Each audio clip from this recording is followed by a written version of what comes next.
Subscribe करें हमारे YouTube channel साधना gold को और पाएं वीडियोस सबसे पहले। बेल आइकन दबाना ना भूलें। एक व्यक्ति था, वो जरूरत से ज्यादा कृपण था, जरूरत से ज्यादा।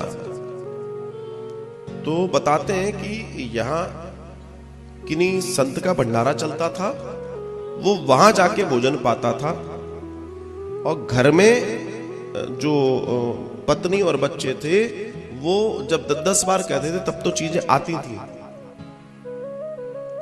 अब समझने का प्रयास करना, इतना कृपण था और पैसे की इतनी कमी नहीं थी कि आप कल्पना नहीं कर सकते। पूरा पैसा ब्याज पे चलता, मतलब जो भी उसका वो हिसाब किताब था। इतना ज्यादा कृपण था, इतना ज्यादा कृपण था कि एक दिन तंग आकर उसकी पत्नी अपने बच्चों को लेकर अपने पिता के घर चली गई। जब उनके बच्चे बिल्कुल सूखने लगे, सत्य घटना मैं आपको बता रहा हूं, चली गई। तो जब चली गई तो अब हुआ ये कि क्या करा जाए। तो ये तो अपना भंडारे काका के मां जो संत आजी कहते, भैया तू खा रहा है, सब कर रहा है, कुछ छोड़ जाया कर, यहां पर ऐसे नहीं कहीं खाते हैं। ये भंडारे उनके लिए होते हैं जिनके पास वास्तव में कुछ नहीं है, पर जो समर्थ होता है व्यक्ति, वो खाता है तो वो खाली नहीं खाता, वो दे के जाता है। नहीं मानता था, रोज आता, लोग पहचानते थे, आ गया भाई, खाएगा, वो तो सबको बट रहा है तो खिलेगा।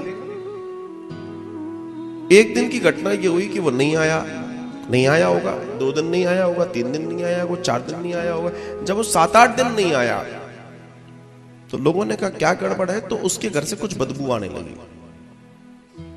तो कुछ लोगों को बुलाया गया और बुलाने के बाद उसके घर को तोड़ा गया, मतलब दरवाजे को तोड़ा गया। राजा ने आज्ञा दी तो सैनिकों को पहला दरवाजा तोड़ा, उसके 7-8 दरवाजे और 7-8 दरवाजे जब टूटते चले गए तो नीचे एक मतलब वो होता है ना, थोड़ा डाउन में गड्ढा करके एक और दरवाजा, उसको भी खोला।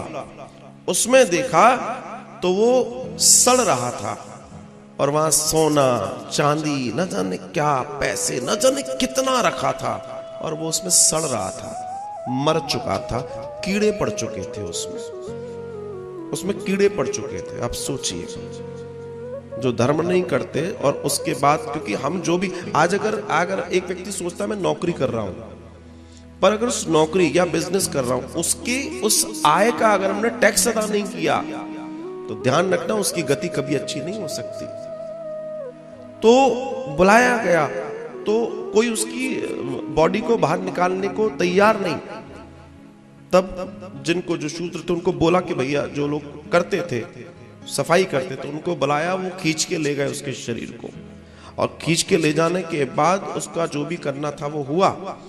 अब राजा ये कहता है कि अब चूंकि जब उसका पत्नी को फोन बताया गया कि भैया मैसेज भेजा, चिट्ठी विट्ठी गई होगी, तो पत्नी ने बोल दिया कि मुझे उसका नहीं चाहिए। जिस व्यक्ति ने जीवन में कभी कोई 1 रुपया किसी के लिए नहीं किया, बच्चों के लिए नहीं किया, ऐसे कृपण व्यक्ति का धन लेकर मैं क्या करूंगी, मेरे को अपनी जिंदगी बिगाड़नी नहीं है। सोचिए आप, देखो जिंदगी में कैसे परिणाम आते हैं जिंदगी में।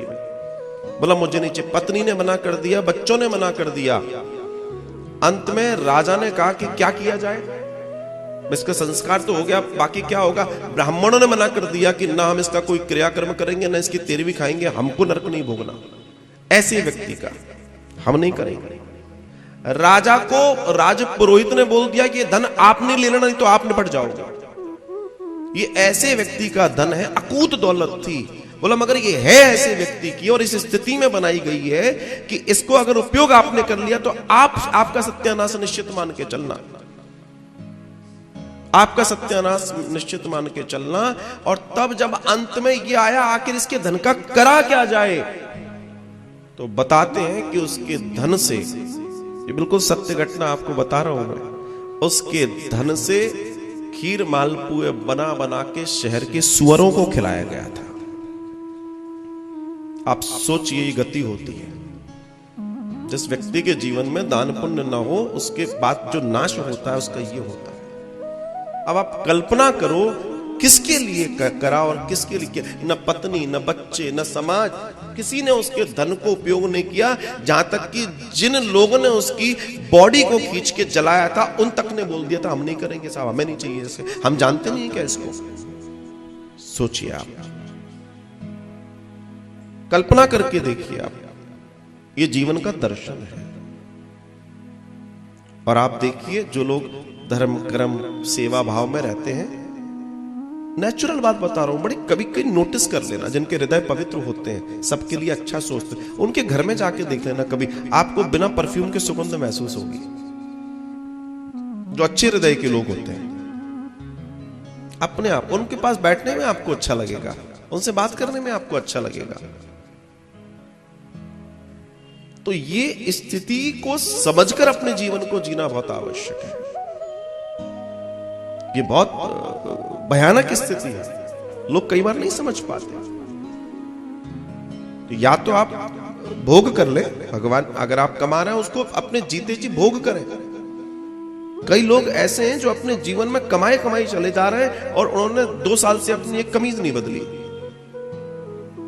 क्या करेंगे साहब, बदल के चल तो रहा है। बात ये नहीं है कि चल रहा है, भगवान ने तुम्हें दिया है, जाके देखो हमारे बिहारी जी क्या सज रहे, ये देखो यहाँ बिहारी जी क्या सज रहे। जब ये सज रहे तो बच्चों को सजा हुआ नहीं देखना चाहेंगे? जब भगवान खुद सज रहे हैं, अपने बच्चों को सजा हुआ देखना नहीं चाहेंगे? माता पिता अपने बच्चों को देते हैं, काय के लिए देते हैं? कि बेटा अच्छे से रहो। अब वो माता पिता कह रहे हैं कि बेटा एक काम कर, ये पैसे ले, लाला को दूध पिला दिया कर, 1 लीटर बढ़िया गाय का दूध लाया कर। अब उसने सोचा है तो ये 60 रुपया का दूध लाला पिएगा नहीं, एक काम करती हूँ 20 रुपए के ले आती हूँ। अब वो क्या सोच रहे हैं कि बच्चे को जो है लीटर दूध आ रहा है, तो ये उनकी आत्मा तो ये कह रही है कि नहीं इनका सुखी हो जाए, और वो तो गड़बड़ हो गई ना। तो भगवान को गड़बड़ नहीं लगती होगी, भगवान की आत्मा नहीं दुखती होगी, मैंने इसको सब कुछ दिया और बताओ ये कैसे कैसे जीवन जी रहा है। मैं बड़ी सीधी सी बात समझना भैया, परमात्मा भी तो अपने बच्चों को सुख समृद्ध आनंददायक देखना चाहता है, भला देखना चाहता है, सुखी देखना चाहता है, खुशबूदार देखना चाहता है। तो ईश्वर भी आपसे प्रेम करता है, आपको सजा संवरा देखना चाहता है, अर्थात शुद्ध देखना चाहता है, अच्छा देखना चाहता है।